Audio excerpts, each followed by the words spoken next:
注意看，擂台上的黑人选手手段太过于残暴，完全不管对手的死活，连续袭击猛砸对手的天灵盖。现场裁判怕打出人命，赶紧终止了比赛。如果再让野蛮的黑人再打几下，恐怕对手真的要命丧擂台。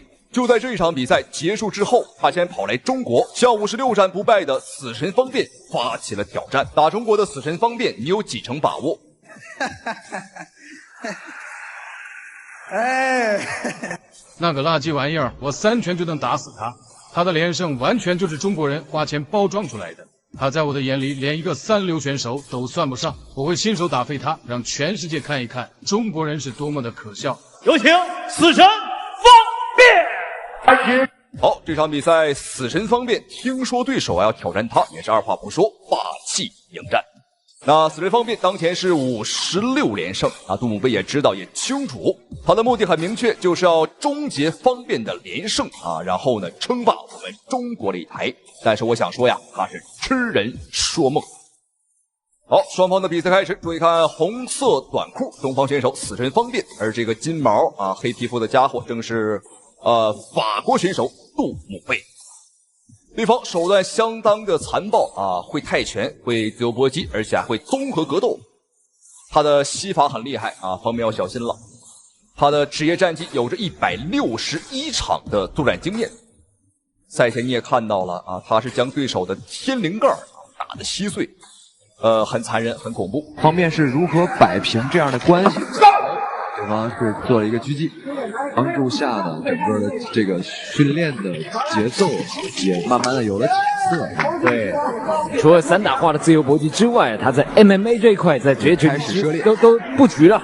然后最重要是他已经公司准备挂牌上市，所以以后叫他财神啊，不是死神啊。现在在这样的一个局面下，对方还是打得比较稳健，对，出技术出的也不多，而且可能也是碍于方便当年的一个前后手，还有一个迎击，前后手直接连死马库斯以后呢，很少有选手现在给方便上来就会打对拼了。双方这场比赛刚一开局略显枯燥，但是观众朋友们啊，高手过招啊都是如此，见招拆招，而且呢基本上都可以一击毙命。而且就在前一段时间啊，方便是刚 KO 了马库斯，来华6年不败的马库斯，所以说这个杜姆贝啊也很担心啊，也很忌惮方便的重拳佼佼者。那他知道他的拳法连续性不够是他的短板，所以大家方便小心啊，一个迎击被抓到，方便再调整一下自己的状况啊，这一记啊非常的险啊。对，双方其实是换了一拳，是，但是方便呢好像受击打的效果明显一些。好，方便前手平方2次。对。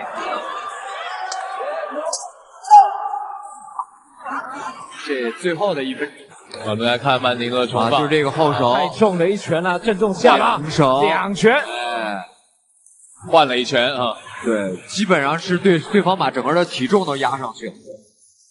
好，双方的比赛来到第2个回合，看一下方便接下来的表现。哇，经典侧踹！在第1回合，方便表现得非常的沉稳啊。反观这个杜姆贝啊，则是兴奋的不得了。你看他，进攻意图很明显，就像是一个见到香蕉树的猴子啊，哈哈，兴奋的不得了。只能一次7级。那刚才就说方便了，他要借着这一次的比赛证明散打是一个主流的格斗技，不会比其他的国家的派别来的差。没错，这也是方便。这个裁判在看，这是滑倒还是击倒？并没有读秒。对，但方便要小心，方便要稳住阵脚，这是拳啊，不是弱者。要警告，好，老师警告了。我们看对手在假模假样的鞠躬啊，表示歉意，因为刚刚杜姆贝有多次击打方便后脑的行为，他在道歉。但是我想说，你杀了人，然后说对不起，有什么用吗？而且赛前这个杜姆贝啊还嘲讽方便啊，说方便的连胜56连胜全都是花钱刷出来的。这个大老黑可能并不了解我们方便在国内散打界的地位。方便曾连续4年获得全国散打锦标赛的亚军，冠军每年都在换，而亚军啊每年都是方便，而且每次方便和冠军啊就差那么1-2分啊，更多的是运气问题。方便的防御啊有点被打穿了，要小心。对方的报价报的比方面要严一些，方面呢还主要是以这个前手在前面刺着，来控制距离，不想让对方打进来。方面毕竟有优于对方的移动能力，对方有这个打后脑打得非常的明显，而且还是裁判还是有警告，也不乐观，对，不乐观，相当的危险，一直被追，相当的危险。确实，杜梦贝的这对拼了，又到了对拼的环节啊！方便不需要这样对轰了，不划算，打得有点不冷静了。好，第二回合比赛结束。那这个杜梦贝啊，的确是非常的野蛮。在这个人的脑子里啊，就没有规则，就没有什么规章制度啊，频繁打击后脑。就像他之前的比赛啊，经常把对手打残或者打废啊，基本上都是违规。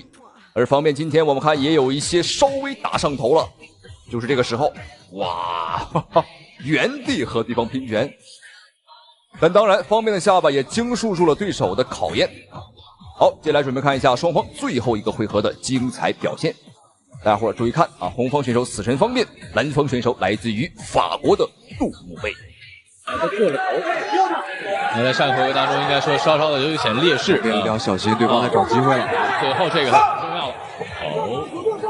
对方在找机会了，我们看对方的眼神已经没事，不是强毒，你自己跑到处理角这个耍宝，半个拳头来耍宝，还以为躲到那边了，裁判就会强毒。应该说杜姆贝的这个整个的表现欲还是非常强的。出边腿效果，后摆，漂亮，突击。想了很久，想到了追招。杜姆贝的这个低位的摇臂的确是做的很多，而且很好。我们看，随着比赛的深入，死神方面的状态和节奏感啊，慢慢也找了回来。这里我们看对手对着倒地的死神方面进行了挑衅。方面在这一回合打的稍微有一点着急啊，能看得出来，方面今天啊是想 KO 对手，非常严重的错误。希望方便呢赶快找到对策。我相信啊，依然采取非常习惯的这个套路啊。抽踹前后手的转控制，方面现在整个战术变为控制了。我们看已经不再打进去跟对方对拼了，但是动作太大了，他的腿法动作太大，没有隐蔽性。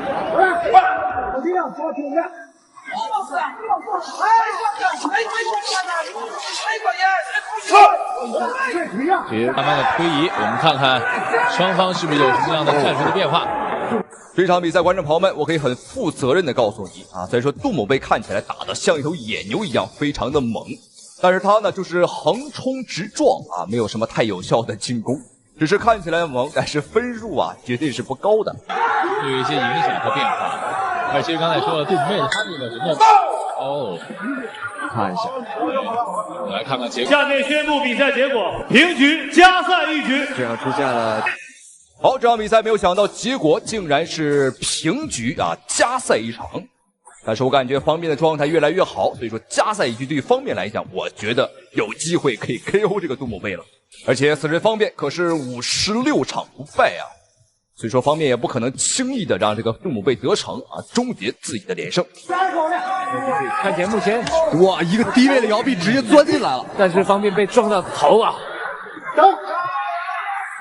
杜姆贝高扫，这高扫透过拳套打中了，打到自己。双方对拼拳，方便直接前手刺拳拿臂往外一顶，明晰，我打得很清晰的进攻啊，又一拳，所以呢拳呢是很重的，相对来说对方的拳没有方面的拳突发速度快，那这样方面可以一拳一拳累积自己的优势，也是一个不错的战术。看起来好像这个有比较有效果，但是不断突袭，不断移动。好，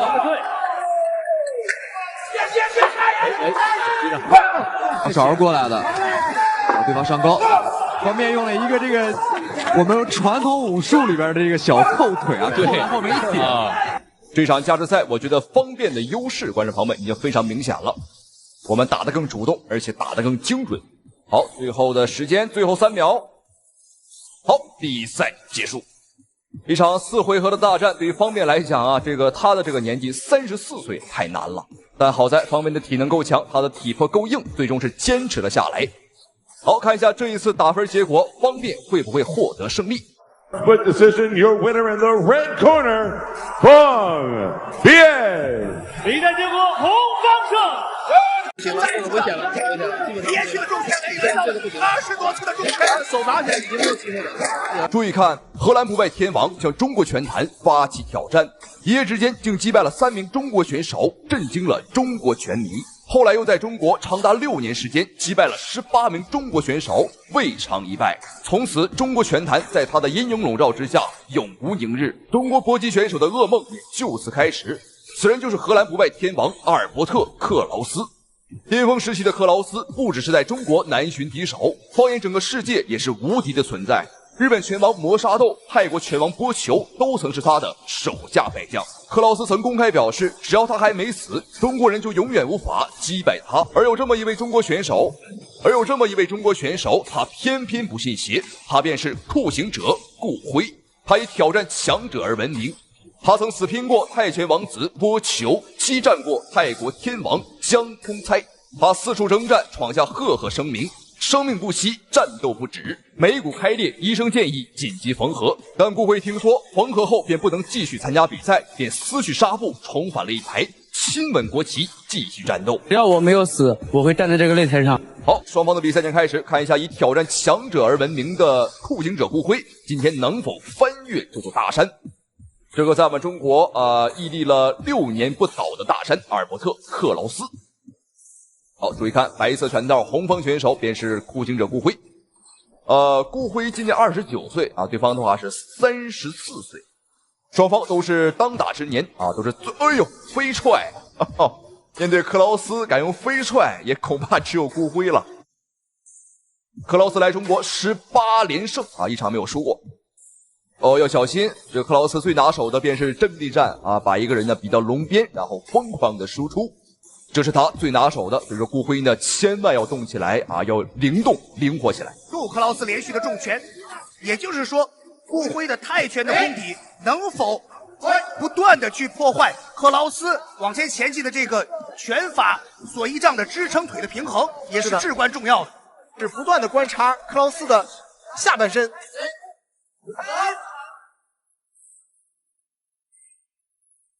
克劳斯拳法见长，也就是说，他经常会把自己的重心往前去送，往前去压。现在是顾辉是边退边打，打防守反击，不断的去踢去挑，来破坏克劳斯前腿支撑腿的平衡，连续的扫踢。之前有很多中国的年轻选手输给了阿尔伯特·克劳斯啊，当中有很多天才和实力强劲的选手啊，为什么输了呢？是因为太过于争强好胜，太不服对手了。因此容易掉进克劳斯的陷阱里啊，掉到对方的这个阵地战的陷阱里啊。今天顾辉很聪明，他没有和克劳斯去正面硬刚，而是选择了避其锋芒，打一些个游击战术啊，防守反击。实际上这对于克劳斯来讲很难受啊，因为他的年纪啊是34岁，打得越久对方越不合适。那我们很年轻，我们29岁，所以说呢退脱对于我们来讲是有优势。对，跑起来，让这个克劳斯啊追我们就行了。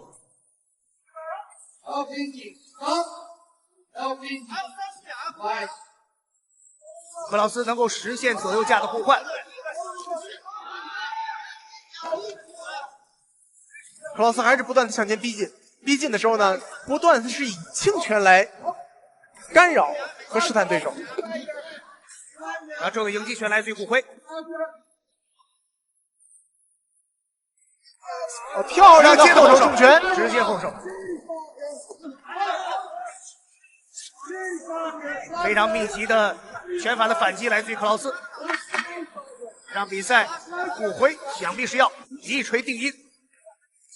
克劳斯现在仍然是不着急。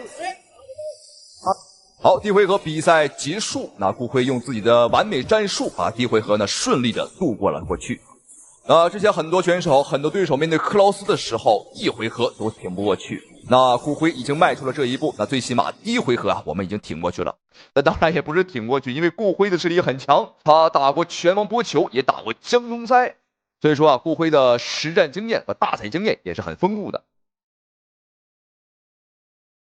好，我们一起来看一下双方第二回合的精彩表现、精彩对决，观众朋友们千万不要错过。注意看了，白色拳道中国酷刑者顾辉。黑色拳套来中国6年不败的阿尔伯特·克劳斯。克劳斯再一次的带摔，双方离得非常的近。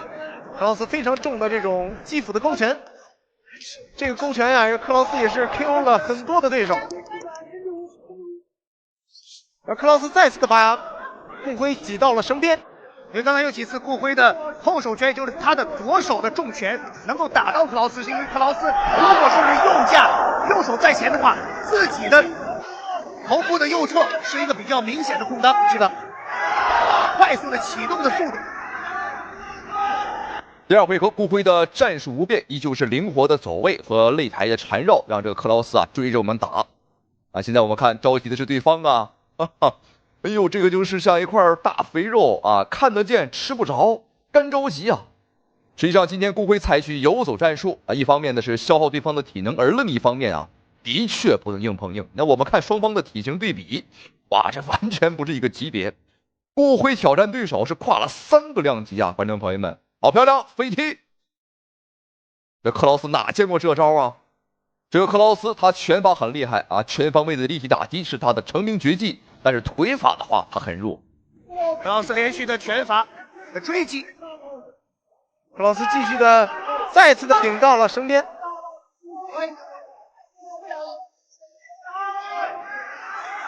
那么刘波这场比赛顾辉的这种战术是相对来说是比较合理的吗？到目前为止他的贯彻的情况，你觉得如何？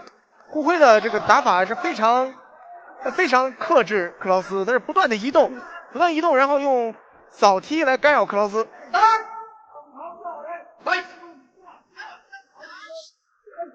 这时候只要是顾辉的体能储备足够，我觉得他的机会很大。至少从目前为止，顾辉因为长期的坚持的训练，即便是临时变阵，还是体能非常的充沛。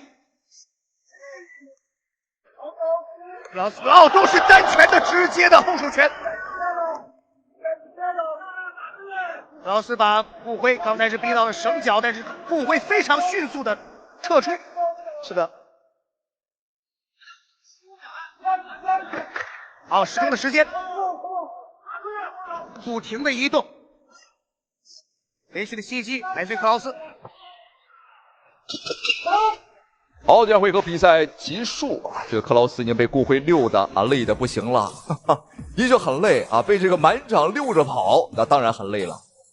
好，接下来还有最后一个回合，希望顾辉呢能够稳住心态啊，能 KO 是最好啊，我们眼术判定也没关系，最起码呢，我们的目的是战胜对手啊，挫一挫对方的锐气。好，双方第3个回合也是本场比赛的最后一个回合了，看一下酷刑者顾辉他的表现。好，注意看了，黑色拳套蓝方选手便是叱咤风云的阿尔伯特·克劳斯，红方选手连续飞膝，他便是酷刑者顾辉。好，这一下的话是带摔啊，并不算分。这场比赛如果酷刑者顾辉能打赢的话，那将是名垂青史，扬名立万。到了裆部，克劳斯还要步步追击，顾辉这个时候要破釜沉舟。能感觉到顾辉现在的体能消耗啊，还是比较大的。顾辉在这个时候已经毫不吝啬自己的体能。顾辉也是采取不断的近身破坏距离，然后来给自己体能保持自己的体能的储备。哦，漂亮的后手拳！这时候克劳斯连续的组合拳进攻，顾辉的反击组合拳。克劳斯继续给往前追击，但是顾辉刚才又持续的去干扰克劳斯的支撑腿。赛前有很多人猜测说顾辉啊能够挺过几回合，有人说1个回合，有人说2个回合，但绝对没有人说呀能打到第3个回合。顾辉就像是一只打不死的小强，无论你怎么打，无论你怎么揍，不好意思，我就是不倒，我就是站在你的面前，让你看着烦啊，但是又没办法，想消灭我，你又消灭不掉我。现在阿尔伯特·克劳斯就像是一头浑身蛮力的大水牛啊，放到了沙漠，哈哈，浑身的劲儿啊，但是没用啊，无力可施啊，没有地方可以施展。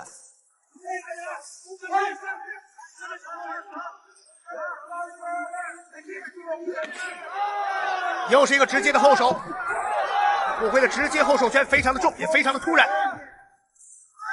直接的高扫踢。这场战斗已经达到了白热化的状态。想成为一个冠军，你必须击败一个冠军。那这场比赛，顾辉面临到目前为止职业生涯最大的机遇和挑战，能否创造奇迹？45秒。顾辉在不断的移动，一边移动，然后来控制自己的做这种反击的拳。连续重拳来自克劳斯，顾辉还是保持着自己的移动。连续的转身的边拳。25秒。克劳斯可以说是面对着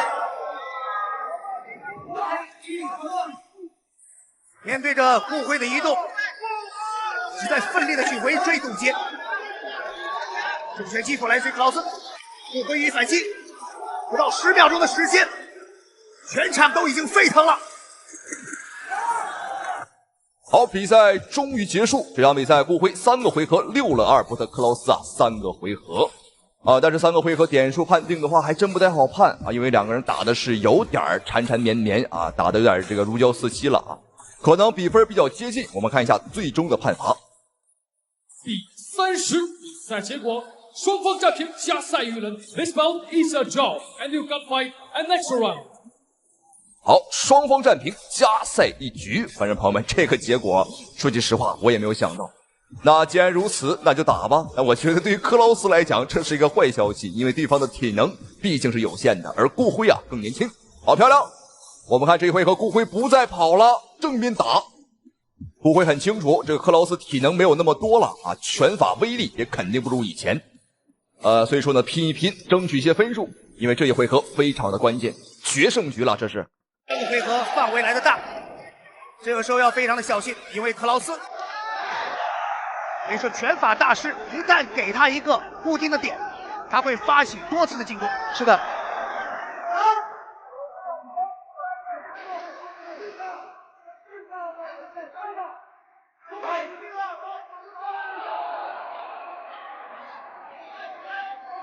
双方的残暴当中的洗法的对攻。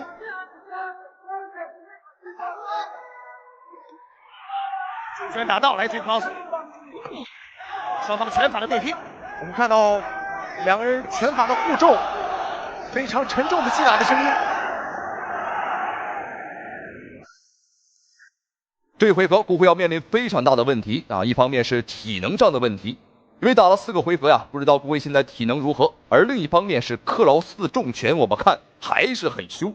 所以说顾辉呢，千万不能掉以轻心稍不小心呢，还是会有可能会被对方向前加进。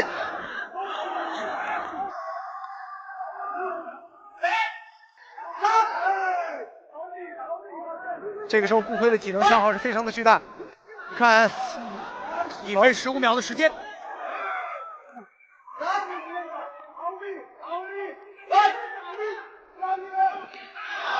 漂亮的反击，顾辉的又是单手的单拳的重击，打到了克劳斯。克劳斯还是要去步步为营，进行追击。克劳斯的这个近身的袭击也是非常的熟练。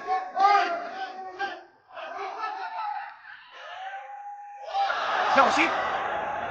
距离比赛结束还有不到1分钟的时间，那很明显两个人现在都很累了顾辉要坚持住，能不能扬名立万，能不能够翻越这座大山就在这一战了。顾辉要做好防守，要稳住。好，克劳斯干，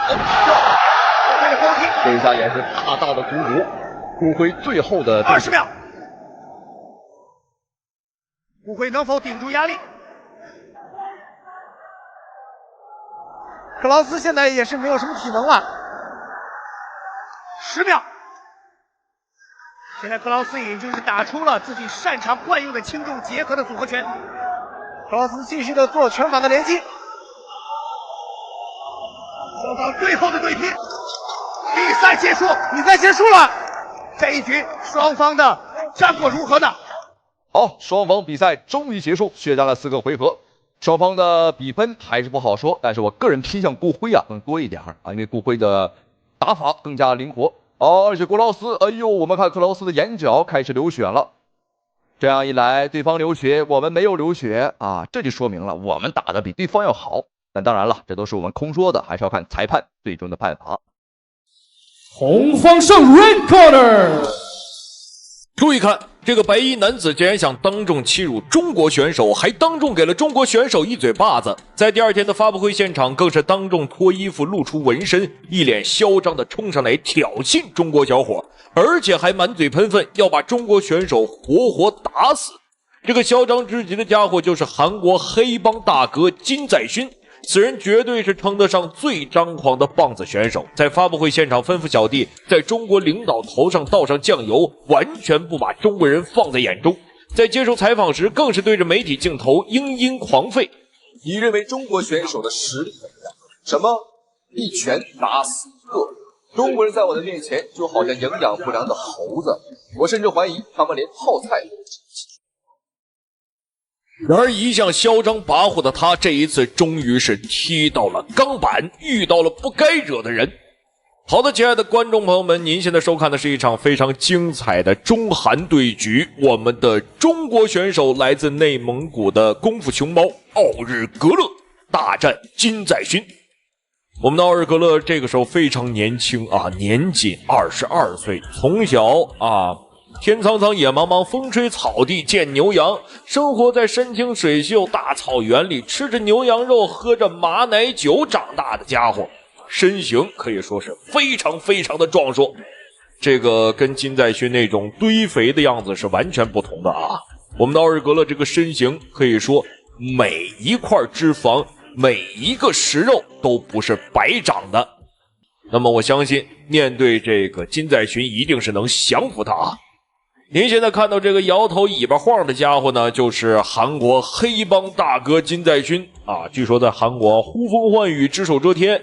毕竟韩国这个国内政策环境啊就是这样啊，老百姓活不下去啊，只有当流氓混混才能活得越来越好。那么他作为黑帮大哥，非常喜欢打比赛啊，在韩国是各种下黑手，欺负这个各路选手。不过这一场比赛面对的是我们的中国选手，他没法下冷绊子，只能是在赛前疯狂挑衅，说是要干碎我们的奥日格勒，妄图吓退我们的奥日格勒。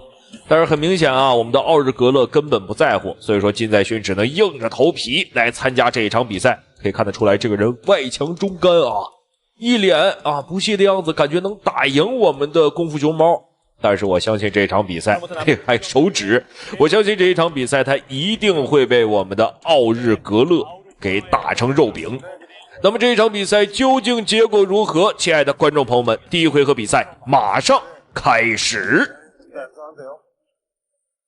지금 아우르코로스는 킹지에 막 몇 번 등으로 쳤어요. 그렇습니다. 자, 화끈할 수 있는 경기가 진행되겠습니다. 그 1라운드 갖겠습니다. 자, 손을 멀티를 뻗고 있는 김태훈. 아우르코로는 사우스포 잡습니다. 자, 손 뻗어봤고요.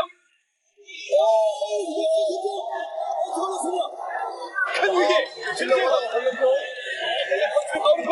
哦呦，直接没有给任何机会啊！哪怕在赛前我能想过最快的速度也没有这么快。我们的奥日格勒直接是将金在勋压制住，连续的砸拳。哎呦，韩国团队直接冲上来，什么意思？线上打不过，线下冲过来还想打是吗？这个韩国棒子啊，不要在任何比赛上高看他们。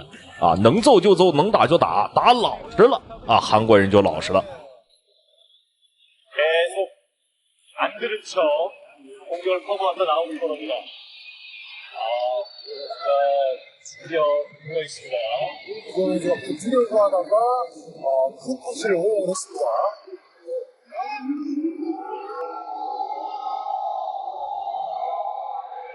이거는 굉장히 못하거든요.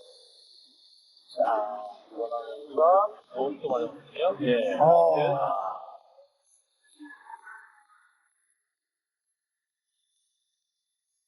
거부 주심제 말렸는데 못 때렸어. 거부 주심제 이제 선수 출신이기 때문에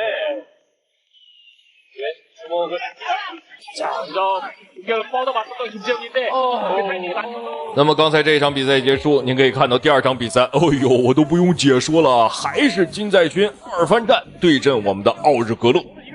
可以看到这次出息一点了，在地面还知道可以反抗。 일어나서 마지막 라운드 때 해보려고 했었던 걸 보여줘야겠죠. 일단 일어나야 되는데 움직임을 보여줘야 경기가 안 끝납니다. 경기 마무리됩니다. 3라운드 시작하자마자 선제 공격을 했었는데 아우르코로도 그 타이밍을 노렸던 것 같아요. 그렇습니다. 진짜 점수에서 뒤지고 있었던 김재훈이 반격의 시도를 먼저 시작을 했는데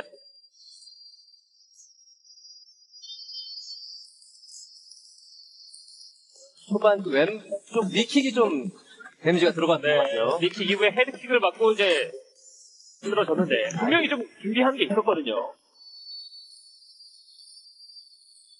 훅을 사용하고 여기서 니킥. 공격이 좀 같고. 事实证明啊，在赛前无论你有多嚣张，如果你打不赢你的对手，最好夹着尾巴好好做人，不然下场就是金在勋这样。好的，让我们恭喜我们的奥日格勒获得了2场比赛的胜利啊，都是对阵金在勋。那么，亲爱的观众朋友们，感谢您的收看与支持，让我们下期节目不见不散。 일버트 아이블과 올리톰슨, 캐시 반의 4명이